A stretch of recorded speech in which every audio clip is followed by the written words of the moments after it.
Bismillahirrahmanirrahim. Assalamualaikum warahmatullahi wabarakatuh. Hello everyone, welcome back to my YouTube channel. As you guys see on the screen, today, kali ini saya akan membahas mengenai biographical text. Materi ini ada di kelas 10 SMK. Oke, sebelum itu, don't forget to like, comment, and subscribe this video if you like this video. Okay guys, let's jump to the material. Oke, kita lanjut saja ke materialnya mengenai biographical text.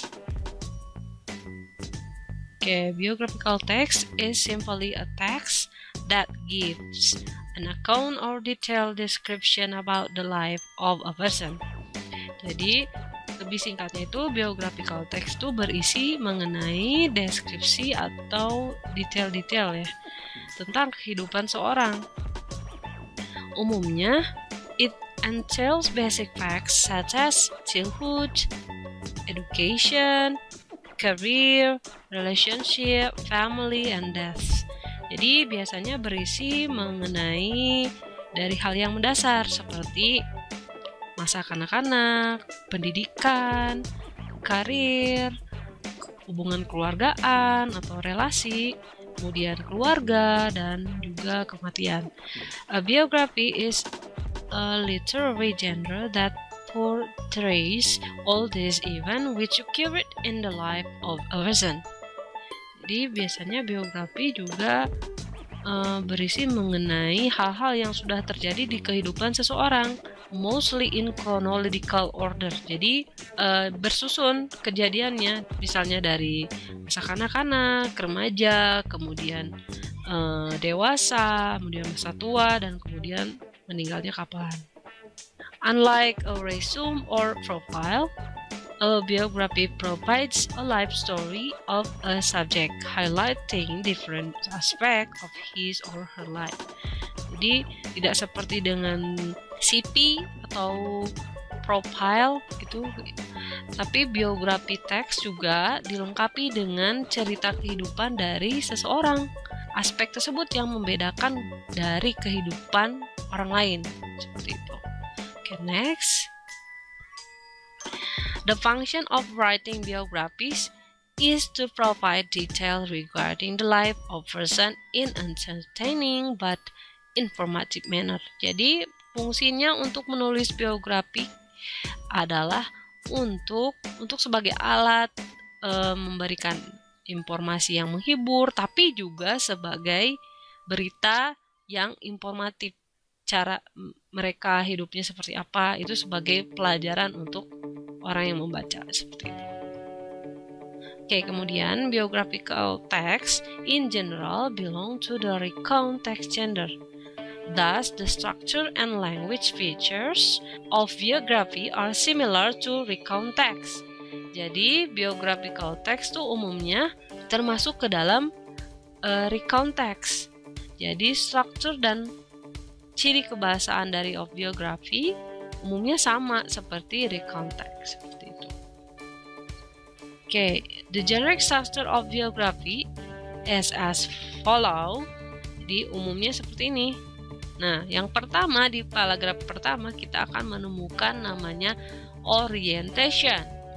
Jadi paragraf pertama berisi memberikan background information about who, what, where, and when. Jadi siapa, apa, di mana kejadian itu, dan kapan kejadian itu terjadi. Siapa yang akan dibahas dalam teks tersebut. Kemudian di paragraf selanjutnya berisi mengenai series of events. A series of paragraph that retell the events in the order in which they happened.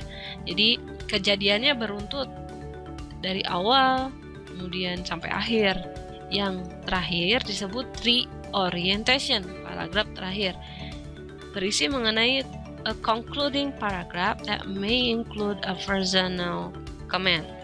Jadi termasuk kesimpulan di paragraf terakhir berisi mengenai kesimpulan yang juga memungkinkan termasuk personal comment. Jadi dari komentar si penulis mengenai si subjek atau sumber yang diceritakan dalam biografi tersebut.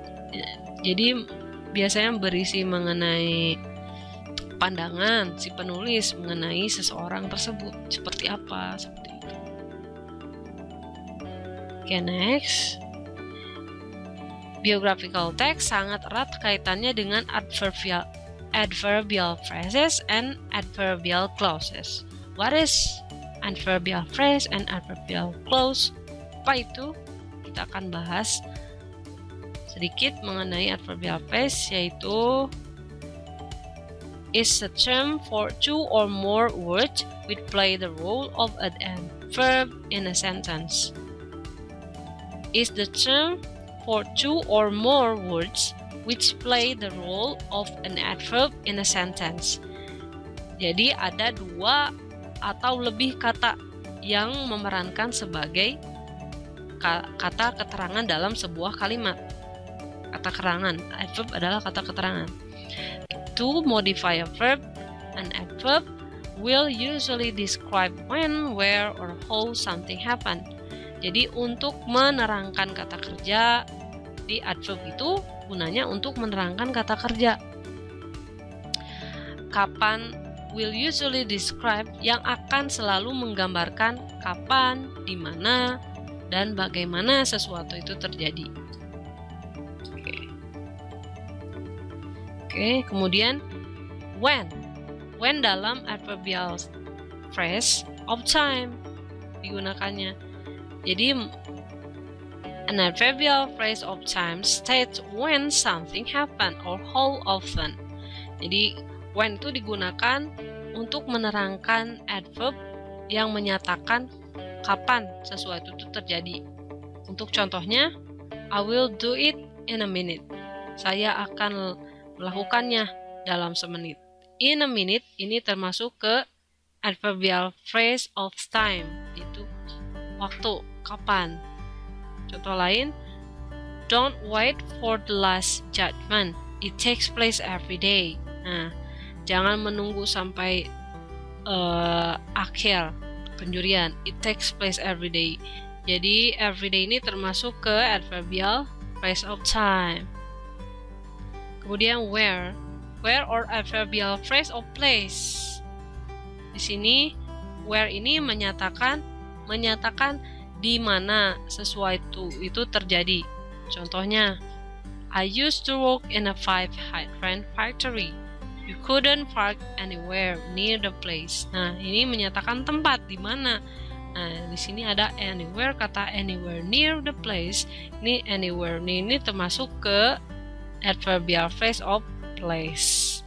Kemudian selanjutnya, opera is when a guy gets stamped in the back instead of landing. Missing. Kata in the back di sini termasuk ke adverb phrase of place. Jadi adverbial kata keterangan tempat di mana di belakang gitu.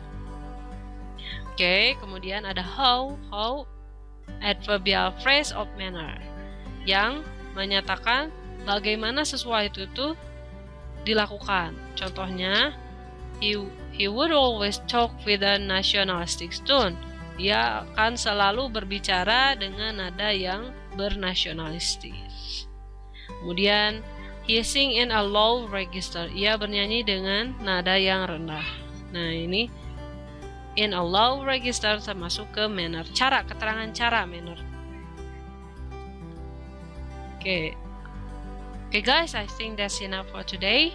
Thanks for the attention and I hope you get some information about adverbial phrase or adverbial clause, kemudian juga biografi. Semoga kalian dapat sedikitnya paham mengenai teks biografi dan kata keterangan frase dalam bentuk frase atau maupun dalam bentuk klausa. Okay, thanks for watching and see you on my next video. Bye bye.